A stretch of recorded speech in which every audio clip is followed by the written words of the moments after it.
My sister said, "You don't deserve the family name." Grandpa said, "Then neither do you." Introduction. Have you ever been told you're not good enough for your own family? That your last name should be stripped away because you didn't meet someone else's impossible standards? Well, that's exactly what happened to me on Thanksgiving Day 2019. My sister Cordelia stood in front of 30 relatives and declared I was a disgrace to the Montgomery name, but she had no idea our grandfather had been watching everything unfold for years. What happened next changed our family forever, and honestly, she deserved every single second of it. My name is Beatrix Montgomery, and this is the story of how my perfect sister got exactly what was coming to her. The golden child versus the black sheep. Growing up in the Montgomery family meant living under a microscope. Our grandfather, William Montgomery III, had built a pharmaceutical empire from absolutely nothing. He'd started as a night janitor at a hospital in Detroit back in 1967, studied pharmacy through correspondence courses, and by 1985, he owned a chain of pharmacies across Michigan. By the time I was born in 1992, Montgomery Pharmaceuticals was worth $47 million.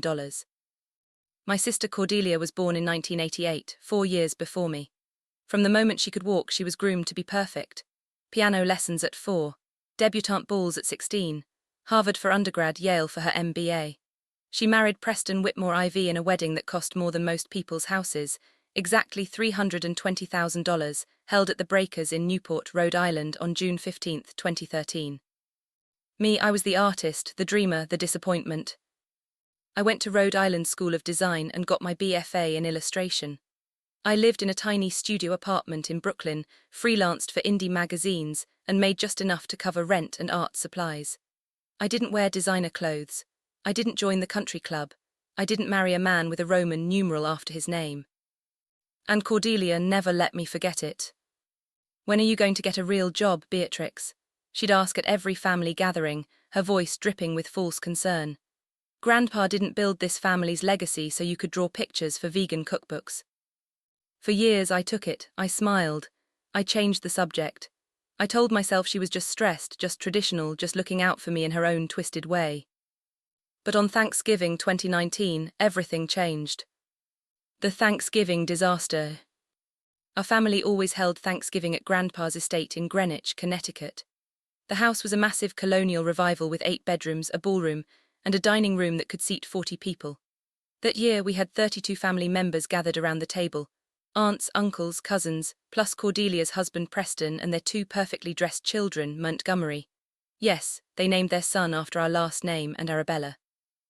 I showed up in a vintage floral dress I'd found at a thrift store in Williamsburg, my hair in a messy bun, carrying a homemade pumpkin pie, because I couldn't afford to have one catered like Cordelia always did.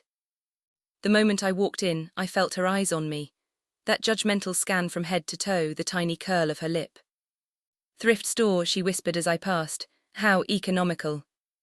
Dinner started normally enough. Grandpa, now 83 but still sharp as ever, sat at the head of the table. He'd been quieter lately, more observational.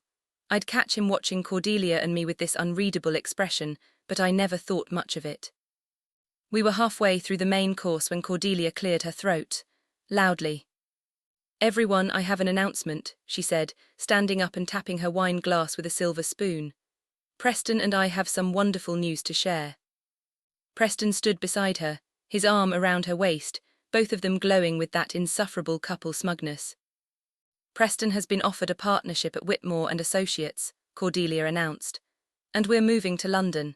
He'll be heading their European operations starting January 2020. The table erupted in congratulations. Cordelia beamed, soaking it all in.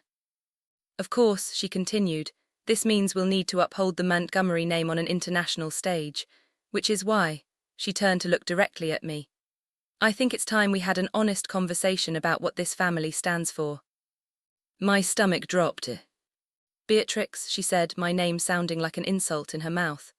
"You've spent your entire adult life embarrassing this family, living like a bohemian, refusing to contribute anything meaningful to our legacy. Frankly, I don't think you deserve to carry the Montgomery name." The room went dead silent. "Cordelia," my mother started, but Cordelia held up her hand. "No, Mom, someone needs to say it. Look at her. She shows up to family events looking like she got dressed in the dark at a homeless shelter. She barely makes enough money to survive. She has no husband, no children, no prospects. Meanwhile, the rest of us are building empires, raising families, making Grandpa proud. Tears strung my eyes. I looked around the table. Some people looked uncomfortable. Others nodded slightly. No one defended me. I think, Cordelia said, her voice cold and clear, that Beatrix should consider legally changing her last name. She's not a real Montgomery. She's just borrowing our reputation.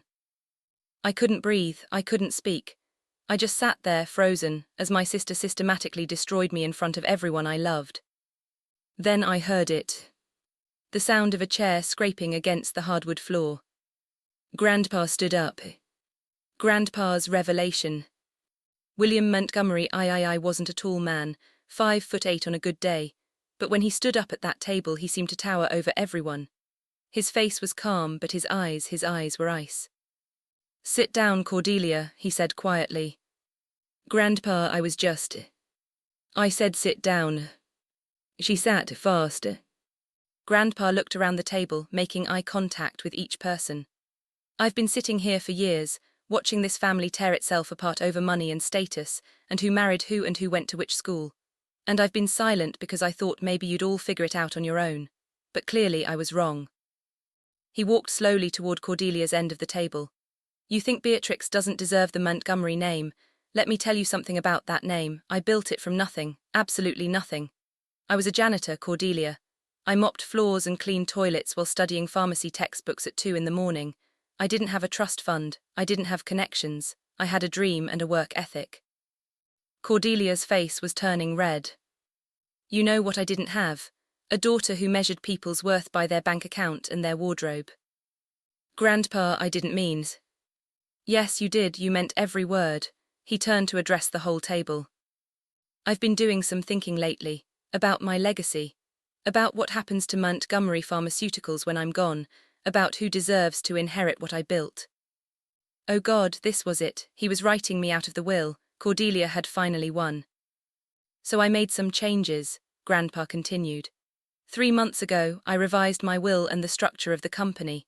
And since Cordelia wants to have public conversations about who deserves what, let's make this public. He pulled out a folded paper from his jacket pocket. "This is a summary of the new distribution. Montgomery Pharmaceuticals is currently worth approximately $73 million. Upon my death, it will be divided as follows." The room was so quiet you could hear people breathing. "Cordelia Montgomery Whitmore, you will receive a one-time payment of $100,000.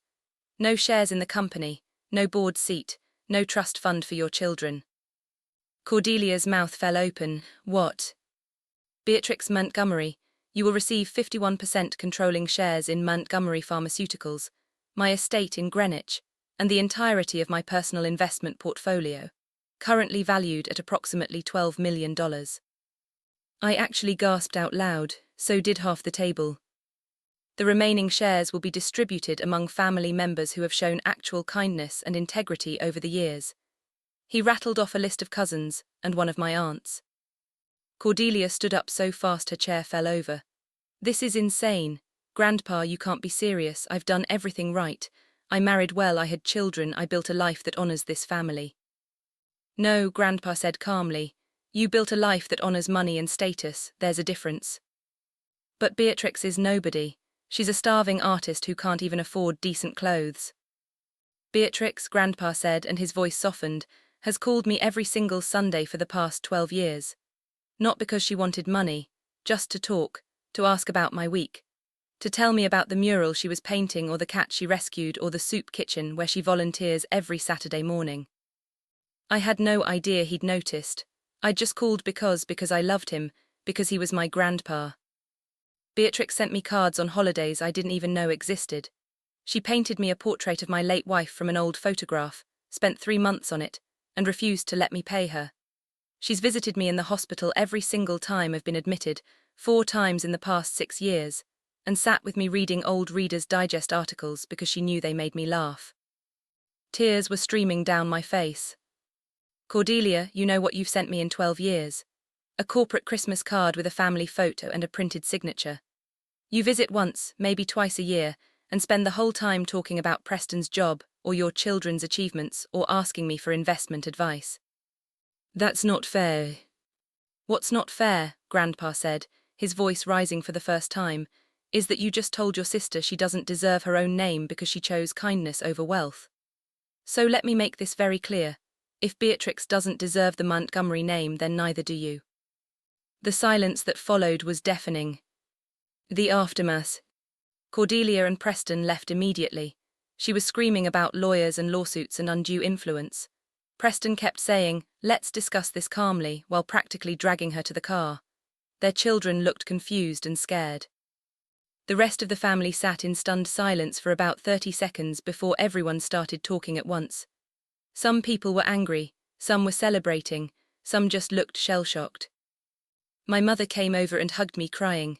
My father looked at Grandpa with something like awe. Grandpa sat back down at the head of the table and calmly resumed eating his turkey. I walked over to him, barely able to process what had just happened. "Grandpa, you didn't have to." "Yes, I did," he said firmly. "I've watched that girl treat you like garbage since you were children. I've watched this entire family prioritize the wrong things, and I'm 83 years old, Beatrix. I don't have time to wait for people to learn lessons naturally. But the company, I don't know anything about running a pharmaceutical business." He smiled. "That's what boards of directors and CEOs are for. I'm not asking you to run it, sweetheart. I'm asking you to own it. To make decisions based on what's right, not what's profitable. To remember where we came from." He took my hand. "You're the only one in this family who still has a soul. I'm trusting you with my legacy because I know you won't corrupt it." The legal battle. Cordelia did sue, of course she did. The lawsuit was filed on January 14, 2020, claiming undue influence, diminished capacity, and about 17 other legal terms that basically meant, "This isn't fair and I want my money." The trial lasted 8 months. It was brutal. Cordelia's lawyers painted me as a manipulative gold digger who had systematically isolated our grandfather and poisoned him against his family. They brought up every family gathering I'd missed, for over 12 years. Every weird art project I'd done, including a series of paintings about urban decay that they called disturbing. And my total net worth at the time, $7,300 in checking, $14,000 in retirement savings. My lawyers, hired by Grandpa's estate, he'd passed away peacefully in his sleep on March 3, 2020, before the trial concluded, presented a different story. They showed 12 years of phone records, boxes of cards and letters I'd sent, hospital visitor logs, testimonies from Grandpa's nurses, neighbors, and friends, all saying I was the only grandchild who genuinely cared about him as a person rather than a bank account. The judge ruled in my favor on September 22, 2020. Cordelia got her $100,000 and nothing more. 5 years later. It's November 2024 now, 5 years since that Thanksgiving. A lot has changed. I still live in Brooklyn, but in a much nicer apartment. 2 bedrooms, natural light, a small studio space. I still create art, but now I run a non-profit called Montgomery Arts Initiative that provides free art education and supplies to underprivileged kids in New York City. We've helped over 3,000 children since we launched in 2021. Montgomery Pharmaceuticals is thriving. I hired an amazing CEO, promoted several longtime employees to executive positions, and implemented a profit-sharing program for all staff members. We've donated over $4 million to free health clinics. Last year, we developed a low-cost insulin alternative that's helped thousands of diabetics afford their medication. Grandpa would be proud. I haven't spoken to Cordelia since the trial ended. She and Preston did move to London. But apparently Preston's partnership fell through after the scandal of our family lawsuit went public. Last I heard through the family grapevine, they moved back to the US and are living in a modest suburban home in New Jersey. Preston works as a regional manager for an insurance company. Sometimes I think about reaching out. Sometimes I wonder if I should be the bigger person, extend an olive branch, try to rebuild our relationship. But then I remember her standing at that Thanksgiving table, telling me I didn't deserve my own name. Telling me I was worthless because I chose people over profit. And I realize some bridges deserve to stay burned. The real legacy. The Montgomery name means something different to me now. It's not about money or status or who married whom. It's about the quiet phone calls on Sunday mornings, the handwritten cards, the showing up when nobody's watching and there's nothing to gain. Grandpa taught me that legacy isn't what you leave behind in a bank account, it's what you leave behind in people's hearts. Cordelia spent her entire life building an image, a perfect facade of success and superiority. I spent mine building connections, and in the end that's what mattered. Last Thanksgiving I hosted dinner at my apartment. 23 people crammed into my 2-bedroom space, sitting on folding chairs and the floor, eating from mismatched plates. We had my mother and father, 6 cousins, 3 of my artists from the non-profit, and several of Grandpa's old friends who had nowhere else to go. It was chaotic and loud and perfect. As I looked around the room, I thought about what Cordelia had said 5 years earlier, about me not deserving the Montgomery name. And I smiled, because I finally understood what Grandpa had known all along. I didn't just deserve the name. I was the only one who understood what it really meant.